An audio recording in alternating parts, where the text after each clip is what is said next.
Shri MS Arunkumar, അങ്ങേക്ക് 8 minute സംസാരിക്കും. Sir, ഈ ധനാഭ്യർത്ഥനകളെ പിന്തുണയ്ക്കുകയാണ് സാർ.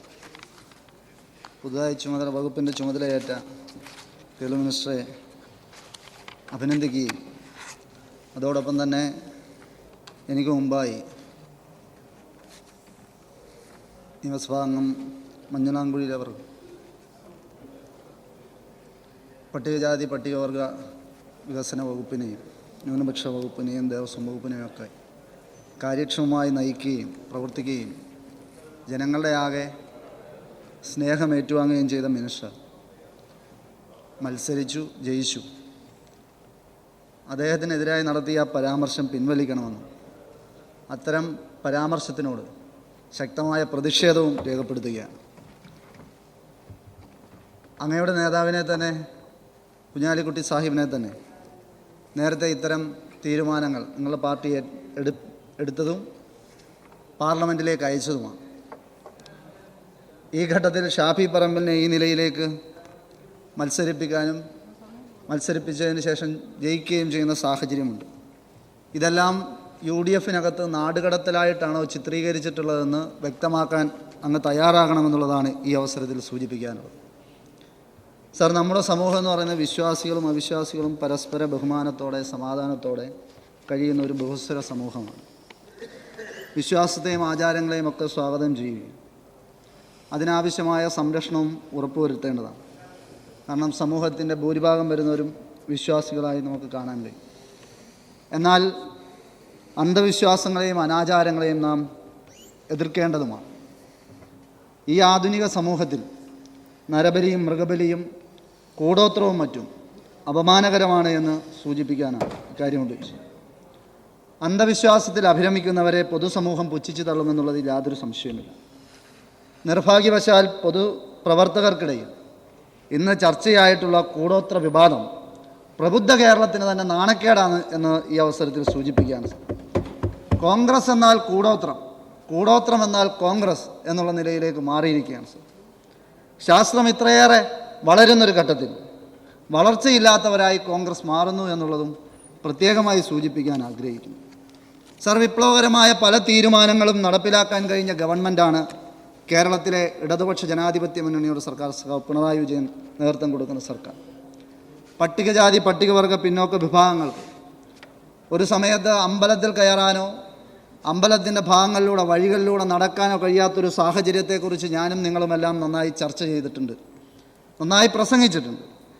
എന്നാൽ ഈ കാലഘട്ടത്തിൽ ശ്രീകോവിലിൻ്റെ അകത്തേക്ക് അവരെ പ്രവേശിപ്പിക്കുന്നതിന്, ശാന്തി നടത്തുന്നതിന്, നിയമനം നടത്തുന്നതിന് സാഹചര്യം രൂപപ്പെടുത്തിയ ഇച്ഛാശക്തിയുള്ള ഗവൺമെൻറ്റാണ് സഖാവ് പിണറായി വിജയൻ്റേതെന്ന് ഈ അവസരത്തിൽ എടുത്തു പറയാൻ ആഗ്രഹിക്കുകയാണ്. സാധാരണ മനുഷ്യരുടെ സ്വപ്നങ്ങൾ, അവരുടെ സ്വപ്നങ്ങൾക്ക് നിറം പകരാൻ, അവരുടെ സ്വപ്നങ്ങൾ യാഥാർത്ഥ്യമാക്കാൻ ഓരോ കുടുംബത്തിലെയും ഒരംഗമായി പ്രവർത്തിക്കാൻ ഇടതുപക്ഷ ജനാധിപത്യ മുന്നണിയുടെ ഗവൺമെൻറ്റിന് കഴിഞ്ഞിട്ടുണ്ട്.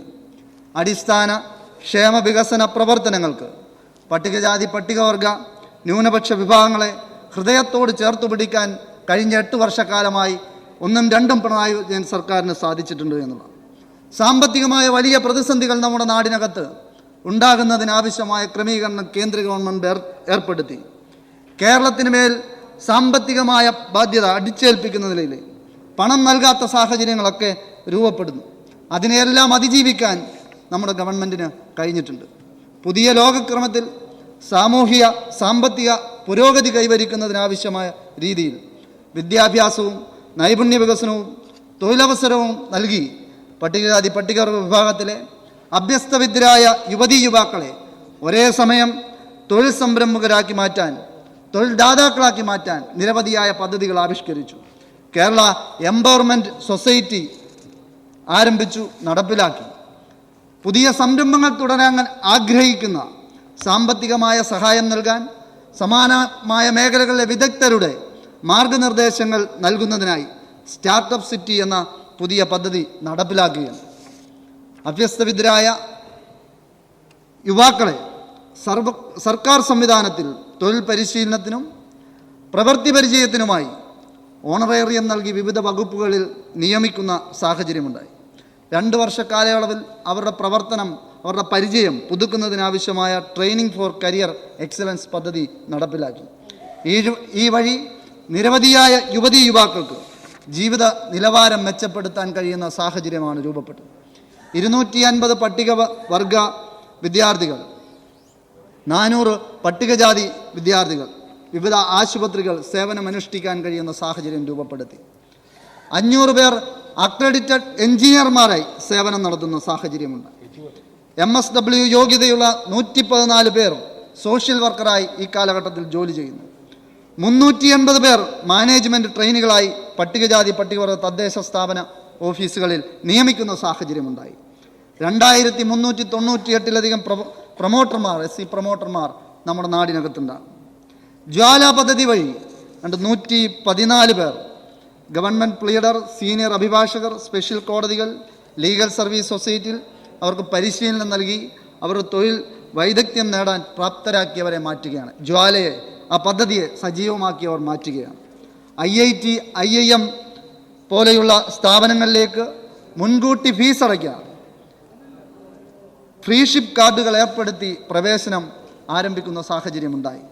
സിവിൽ സർവീസിലേക്ക് എത്തിക്കുന്നതിനായി നിരവധിയായ പട്ടികജാതി പട്ടികവർഗ വിദ്യാർത്ഥികൾക്ക് സ്കോളർഷിപ്പ് നൽകി പ്രത്യേക പരിശീലനം നൽകി വരികയാണ്. കഴിഞ്ഞ തവണ ഈ വകുപ്പുമായി ബന്ധപ്പെട്ടുള്ള ചർച്ചയിൽ പങ്കെടുക്കുമ്പോൾ ഞാൻ എൻ്റെ ജീവിതത്തെക്കുറിച്ച് ഇവിടെ പരാമർശിച്ചിരുന്നു. ആ വകുപ്പ് എങ്ങനെയാണ് ഓരോ പട്ടികജാതി പട്ടികവർഗ പിന്നോക്ക വിദ്യാർത്ഥികളെ കരുതലോടെ കൊണ്ടുപോകുന്നത് എന്നുള്ളതിനെക്കുറിച്ച്. സർ, ഈ കാലയളവിലും വിദ്യാഭ്യാസ രംഗത്ത് വലിയ മുന്നേറ്റം സൃഷ്ടിക്കാൻ ഈ വകുപ്പിന് കഴിഞ്ഞിട്ടുണ്ട്. ലോകത്തിൻ്റെ ഏത് കോണിലേക്കും കടന്നു ചെല്ലാനും ഏത് നിലയിലുള്ള വിദ്യാഭ്യാസം സ്വായത്തമാക്കാനും കഴിയുന്ന നിലയിലേക്ക് നമുക്ക് മാറാൻ കഴിഞ്ഞു. എല്ലാ നിലയിലുമുള്ള വിദ്യാഭ്യാസ പദ്ധതികൾ ആവിഷ്കരിച്ചു. ഇതിൻ്റെ ഭാഗമായി 25 ലക്ഷം രൂപ വരെ ധനസഹായം നൽകാനും 717 പട്ടികജാതി വിദ്യാർത്ഥികൾക്ക് വിദേശ സർവകലാശാലകളിൽ പഠിക്കാനും അവസരം ലഭ്യമാക്കുന്ന സാഹചര്യമുണ്ടായി. അവരുടെ സ്വപ്നങ്ങൾക്കാകെ ചിറകുവെക്കുകയാണ്. വിങ്സ് പദ്ധതി പ്രകാരം കൊമേഴ്ഷ്യൽ പൈലറ്റാകാൻ അതുവഴി പരിശീലനം നൽകി 150 പേർക്ക് എയർപോർട്ട് എയർലൈൻ ജോലി ലഭ്യമാക്കി. നിരവധിയായ ഉന്നതിയിലേക്കുള്ള പ്രവർത്തനങ്ങൾ സംഘടിപ്പിക്കാൻ ഏറ്റെടുക്കാൻ കേന്ദ്ര സർക്കാർ വല്ലാത്ത നിലയിലേക്ക് തകർക്കുമ്പോഴും നമുക്ക് സാധിക്കുന്നുണ്ട്. 2.5 ലക്ഷത്തിന് മേൽ വരുമാനമുള്ള പട്ടികജാതി പട്ടികവർഗ വിദ്യാർത്ഥികൾക്ക് കേന്ദ്ര സർക്കാർ പോസ്റ്റ് മെട്രിക് സ്കോളർഷിപ്പ് നിഷേധിക്കുന്ന സാഹചര്യമുണ്ടായി. ആരും ഒരു വാക്കും മിണ്ടുന്ന കണ്ടില്ല അപ്പുറത്ത് നിന്ന്. പക്ഷെ ബജറ്റിൽ തുക വകയിരുത്തി വരുമാന ഭേദമില്ലാതെ എല്ലാ പട്ടികജാതി പട്ടികവർഗ വിദ്യാർത്ഥികൾക്കും സ്കോളർഷിപ്പ് നൽകാൻ തീരുമാനിച്ച സർക്കാരാണ് ഇടതുപക്ഷ ജനാധിപത്യ മുന്നണിയുടെ സർക്കാർ. 1-ാം ക്ലാസ് മുതൽ 8-ാം ക്ലാസ് വരെയുള്ള പിന്നോക്ക വിദ്യാർത്ഥികൾക്ക് നൽകി വരുന്ന സ്കോളർഷിപ്പ് കേന്ദ്ര സർക്കാർ നിർത്തലാക്കി. നമ്മുടെ സർക്കാർ സ്കോളർഷിപ്പ് പുനഃസ്ഥാപിക്കാൻ കഴിയുന്ന സാഹചര്യമാണ് നടപ്പിലാക്കിയിട്ടുള്ളത്. സർ, നവകേരള നിർമ്മിതിയിലേക്ക് ചുവടുവെക്കുന്നതിനെ കുറിച്ചെല്ലാം നമ്മൾ ചർച്ച ചെയ്യും. നിരവധിയായ വീടുകൾ ഇപ്പോൾ പൂർത്തീകരിച്ചു കഴിഞ്ഞു. ഏതാണ്ട് 1,40,121 വീടുകൾ ലൈഫ് ഭവന പദ്ധതി മുഖേനയും അതോടെ വകുപ്പിൻ്റെ വിഹിതം 418 കോടിയിലധികം രൂപ ചെലവഴിച്ചുകൊണ്ട് പൂർത്തിയാകുന്ന നിലയിലേക്ക് വന്നു. 17,829 വീടുകൾ പുതുമോടിയിലേക്ക് സേഫ് പദ്ധതി വഴി മാറുന്ന സാഹചര്യമുണ്ടായി. അംബേദ്കർ ഗ്രാമത്തെക്കുറിച്ച് സൂചിപ്പിക്കും. എൻ്റെ മണ്ഡലത്തിലടക്കം നിരവധിയായ പദ്ധതികളിലൂടെ, അംബേദ്കർ ഗ്രാമം പദ്ധതിയിലൂടെ നിരവധിയായ അടിസ്ഥാന സൗകര്യ വികസനങ്ങൾ ആ പ്രദേശങ്ങളിൽ ഉണ്ടാകുന്ന സാഹചര്യമുണ്ടായി. സർ, സ്വകാര്യവൽക്കരണ നയങ്ങൾ, ആഗോളവൽക്കരണ നയങ്ങൾ കേന്ദ്ര ഗവൺമെൻറ് വല്ലാതെ നടപ്പിലാക്കിക്കൊണ്ടിരിക്കുന്ന സാഹചര്യം. ഒരു മിനിറ്റ് സർ, നമ്മുടെ പട്ടികജാതി പട്ടികവർഗ വിഭാഗത്തിൽപ്പെട്ടവർക്ക് സ്വകാര്യ മേഖലയിലും എയ്ഡഡ് അൺഎയ്ഡഡ് മേഖലകളിലുമൊക്കെ സംവരണം ഏർപ്പെടുത്തുന്നതിനെക്കുറിച്ച് കൂടി ഗൗരവമായി ചിന്തിക്കണം എന്നുള്ളത് കൂടി ഈ അവസരത്തിൽ സൂചിപ്പിച്ചുകൊണ്ട് ഇന്ത്യൻ ജനസംഖ്യയുടെ 30% വരുന്ന പട്ടികജാതി പട്ടികവർഗ ജനവിഭാഗങ്ങൾ ഇന്നും സമൂഹത്തിൻ്റെ പിൻനിരയിലാണ്. എന്നാൽ രാജ്യത്തെ പൊതുസ്ഥിതിയിൽ നിന്നും ഏറെ മുന്നിലാണ് നമ്മുടെ കേരളം. ഇനിയും പരിഹരിക്കേണ്ട നിരവധി വിഷയങ്ങൾ പരിഹരിക്കാൻ കഠിന പരിശ്രമത്തിൽ ഏർപ്പെടുന്ന വകുപ്പിനെയും ഗവൺമെൻറ്റിനെയും പ്രത്യേകമായി അഭിനന്ദിച്ചുകൊണ്ട് ഈ ധനാഭ്യർത്ഥന ചർച്ചയെ പിന്തുണച്ചുകൊണ്ട് എൻ്റെ വാക്കുകൾ ഉപസംഹരിക്കും.